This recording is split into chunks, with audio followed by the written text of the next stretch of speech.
多逗留1分钟，你就有多1分钟的危险。有时候真的那个困难度相当大。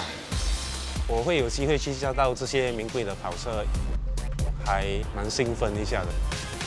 大概最贵的是800多万。用这个吊秤去把它吊出来，要很小心。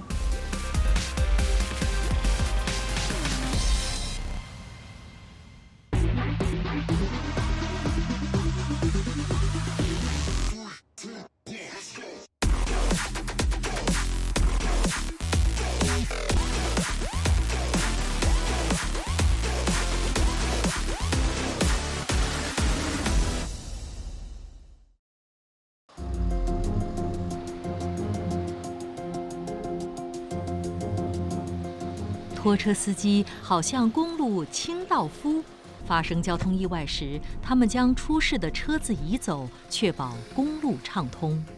我叫王俊杰，今年55岁，我是驾小车的，工作范围主要是在拖一些抛锚的车或者交通意外的车。这份工不是适合一般人，你必须要有一点胆识，一点的细心。有时候真的那个困难度相当大。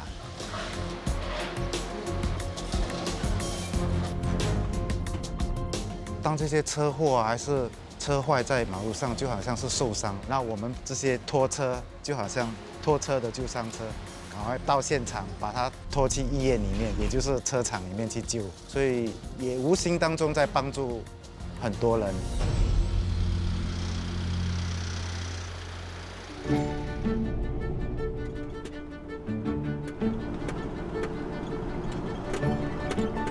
我这辆拖车跟了我有7年的时间了，虽然它外表看起来老老旧旧的，但是重点是我吃饭喝粥全靠它，所以我跟它是有感情的。来讲。大牌16 Eunos Crescent，一辆 Volkswagen Golf Accident 的，要拖回Kaki Bukit。好，收到。这种一般是在快速公路发生了车祸，然后EMAS把它拖到停车场，然后我们去停车场接手，把它拖去车房。一般在1个小时里面我们都会到。要开天吗你？说法 OK 咯。看一下。还可以架的嘛？还会走嘛？我们会跟车主了解后，就会开始放我们的钩。当我钩放下来后，我们就会对后，然后把那辆车插上来。然后插上来后，我们会绑上安全带，以防那个车会掉下来。王俊杰动作熟练利落，才5分钟时间已准备好将车子拖走。拖车行业全年无休，分日夜2班制。俊杰属于日班司机，从早上8点到晚上8点，12小时待命，风雨无阻。但是入夜后，俊杰有时会接到另类任务。晚上我们一般都会去拖那种他们欠银行，他们没有还，那时间到了，银行出单要叫我们去拖，速度就要很快，因为我们一般不让车主知道，因为他如果叫警方来，还是在那边拖拖拉拉，我们那个时间就拉得很长。所以一般我们去那边就是会直接插了，就想办法把它拉走了。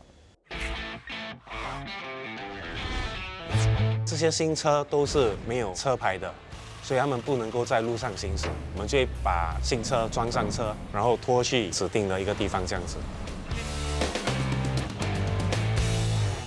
我叫陈嘉文，今年39岁，然后是一名平板车拖车司机。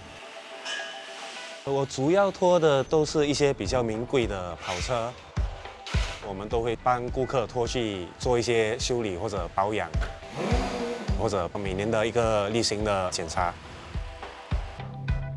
我会有机会去驾到这些名贵的跑车，因为我需要把它给装上我的平板车。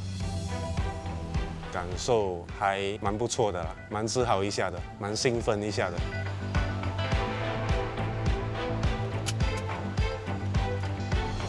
限量版的，全世界只有5辆、10辆的那一些车，我也有拖过。大概最贵的是800多万这样子吧。在这10年里面啊，其实拖过的跑车应该都有算1000多、2000辆了吧。如果是说比较多数量的车，多多少少会比较引人注目在路上，因为一个车队这样子排下去的话，其实是蛮壮观的一个场面。我现在拖的这辆车是大概100多万这样子的车啦，然后这些车其实都很名贵，如果有什么意外的话，我们都赔不起啊，所以安全的送到顾客的地方是最重要的。陈嘉文是个开车高手，不管是自动车、电动车还是其他类型车辆，他都能够架上平板拖车。不论运输什么，嘉文会根据情况谨慎开车。但是有些公路使用者未必能体谅，他们就觉得我们可能是故意驾得很慢啊，然后就可能有些不耐烦这样子。他们不了解说我们驾大卡车需要刹车的时候那个距离，跟可能我们的一些盲点。开始的时候会很生气，干了3、4年过后了，也了解到说他们其实就不怎么了解我们的工作性质，所以也不生气的啦。老板，车怎么样 ？OK 啊，全部东西都 OK 咯，只是那个 fan belt 那一边 fan belt 的问题，它有一点响。公司老板林桥忠也当过拖车司机，他20岁时发生车祸，连人带车撞入水沟，却无意中对拖车行业产生好奇。国民服役之后，林桥忠辗转在拖车行业工作了20多年，并在2008年自立门户。真的是很辛苦，因为自己一个人听电话，一个人拖车，还要开单收账，有时你根本没时间睡觉。林桥忠白手起家，在公路上奔波劳碌大半辈子，更能体恤员工的艰辛。我们拖车司机会说比较特殊一点，通常高速公路上是不可以停车的。如果你车子在那抛锚的话，我们就必须要在那里上架车。你多逗留1分钟，你就有多1分钟的危险。有时车子在我们身边驶过的时候是非常非常的靠近，所以如果那个时候你稍微一个不小心走出一步而已，就这样没有了。有时你放了路堆也没有用，他们会甚至把全部的路堆给撞倒。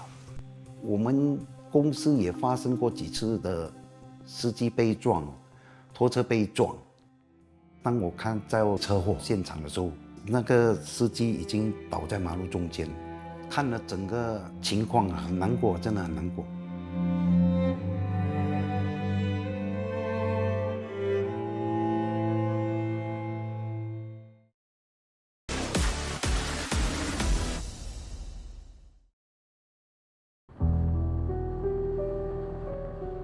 拖车司机长时间在虎口讨生活，一不留神，随时会命悬一线。2015年，公司一名拖车司机在高速公路准备将车祸肇事车辆拖走时，被迎面而来的汽车撞飞，魂断公路。当我看在车祸现场的时候，那个司机已经倒在马路中间了。然后我看到有警方的那些帐篷，看了整个情况很难过，真的很难过。每个人都没有心情工作，因为失去了一个好同事，一个好朋友。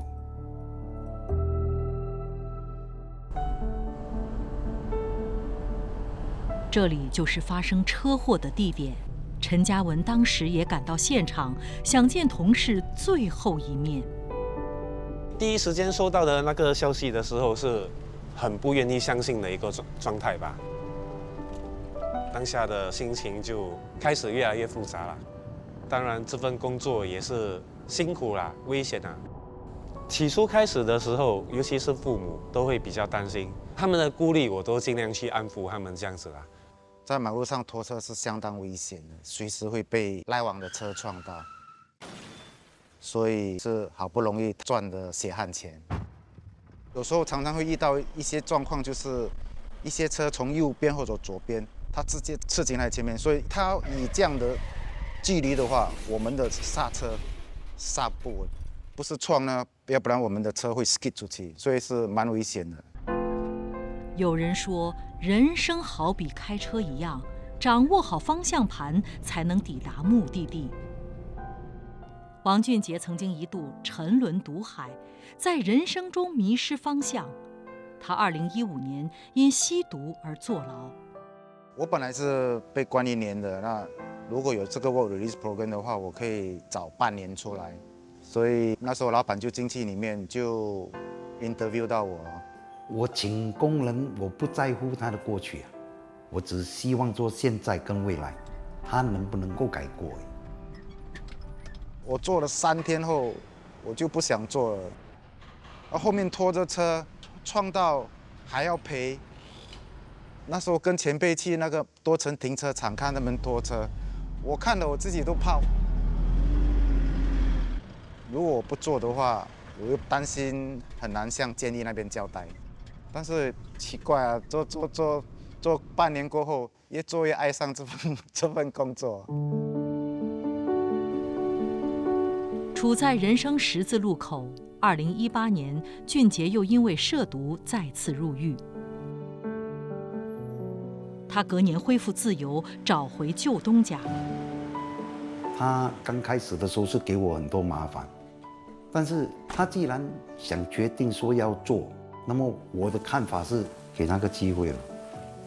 我请过大概有10几个前囚犯，到现在我看的最成功的就是他一个，他真的变了很多。俊杰学会安身立命，踏踏实实过日子。有一句话说：“滴水之恩，当泉涌相报。”老板他肯给我这份工作，我真的很感恩他了。老板找我，来坐。我欠老板跟欠经理 Gary 的人情蛮多的，他们2个都有真正的帮助过我。因为他们的关系，让我有一份正当的职业，那也能够让我过着正常的生活。一般人印象中，拖车靠的是劳力，司机从事的是粗重活。像邱子健一样从国外毕业的大学生加入拖车行业并不多见。他5年前认识林乔中，决定进来闯一闯。我首先所感受到的就是公司工作流程效率很低，很传统，费时费力。以前客户跟我们讲的时候，那些路名啊、车况啊，我们通常都是用手写，但是手写有时让司机看错，有些司机 stand by 了大概3、4个小时，我都没有分配工作给他。我觉得拖车司机一直被误解，这个是一个技术活，可是公众没有认可他们的技术。当我们这一行是阿贝阿星，让我很想去改变，很想去企业化，给他们一个公平。你可以觉得我们这个行业很肮脏、很辛苦，可是必须要有人做这个行业。改变不是件容易的事，子健最初的构想，连同事也无法认同。我来这间公司的时候，给员工骂：“我们只是拖车的，你为什么要来改？为什么要用 apps？ 用什么 apps？” 可是我的想法不同。It's a digital age. We have to move with the times. 有些司机年龄会比较大一点，包括我，会对这个 apps 会有一些陌生，但他很用心的教导我们。When the driver is allocated to you, you will receive an SMS on his speaker plate number and his ETA. Jungkit. 来讲 Jalan Elok. 乌节路那边的洋房有一辆 Subaru Forester 要拖回 UB。好，收到。透过系统，你可以很正确的把这些讯息传达给司机，使我们减少很多工作上的纠纷。他们自己亲自体验到这个系统带来给他们很多方便。他们每个都笑我，每个都讲：“哎，你真的是笨呢！为什么50万不去买一辆 Mercedes S Class 来做？要买一辆拖车给工人驾？”他说：“你是有病是吗？”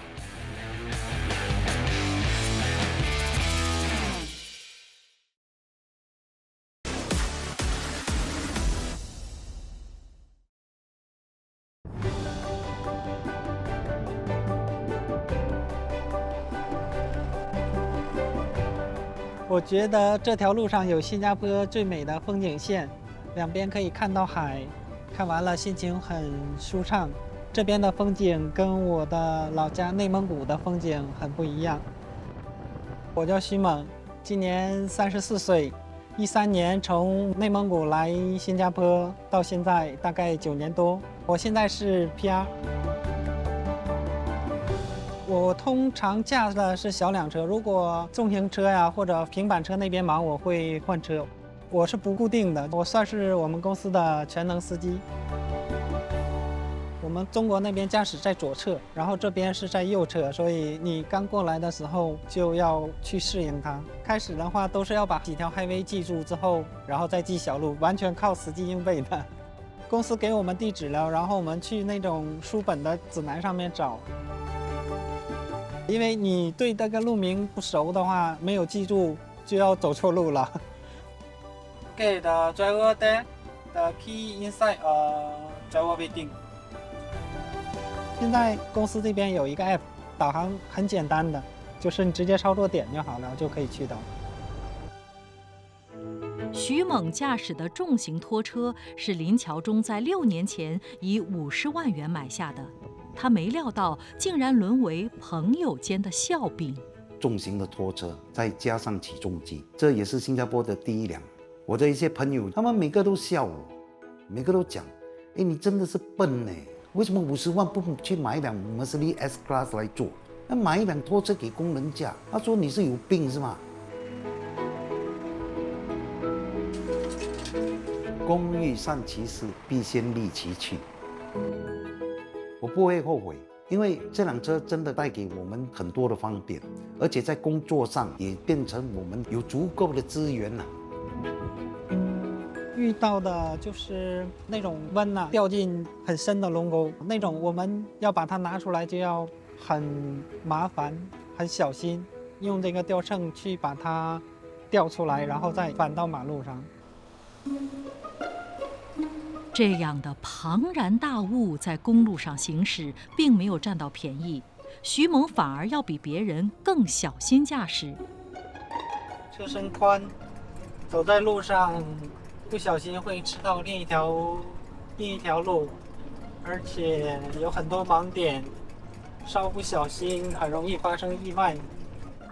下雨天的话，你就要额外的小心，留的安全距离需要比平时还要多，因为下雨天路比较滑嘛。刚开始驾重型车的时候，你会有压力。有一次我在路上，就是因为并道啊，我换拎的时候，因为大车这边盲点没有看到，所以跟一辆小的汽车碰到了。其实大车没什么事的，但是小车就把它车门都碰得扁掉了。遇到工作满档，徐猛得和时间赛跑。重型拖车难找停车位，他偶尔在车上解决午餐。徐猛离乡背井来本地打工，万万没想到，除了有份稳定工作，还谱出一段姻缘。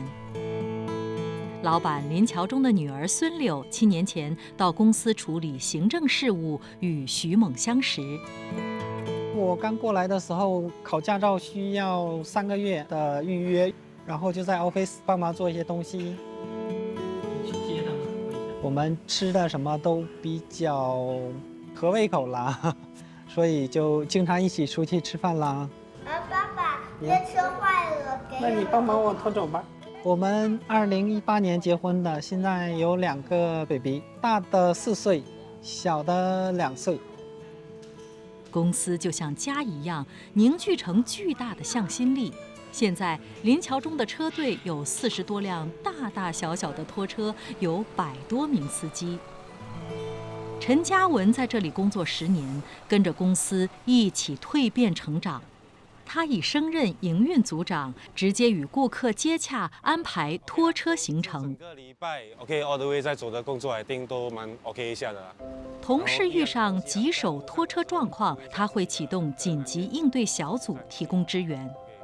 嘉文能从容应对这一切，归功于当年师傅倾囊相授。我的师傅是非常非常的严格，他灌输我的一些价值观、拖车的一些技巧、经验的东西。现在开始我自己成了师傅这样子，我也都把之前师傅教我的东西去灌输给新一代的这些拖车司机。这样子 OK。其实驾拖车这一个行业不是课本上能够去学会到的，很多都是经验一点一点去累积起来。经过百般磨练，当年在多层停车场临阵退缩的王俊杰，拖车技术早已驾轻就熟，再狭窄的停车场也难不倒他。当我们拖出这辆车的时候，我们不但要顾我们的车，然后我们还要顾后面的车。后面的车我们要顾上，要顾下，要顾左，要顾右。需要你进去的时候，你一看到那个停车场，哇，那这么小，那个车怎么难拖出来的时候，其实我们心里就开始就一直骂到把那辆车拖出来啊，你就会有那个满足感。所以它的刺激是在这里。每个行业都有它的辛苦啦，但是你要做自己喜欢的，就不算辛苦了。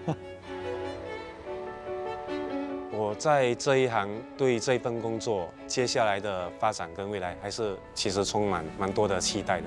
在路上讨生活还是蛮辛苦的啦，是有很多的这些酸甜苦辣，不过我还是很喜欢这份工作。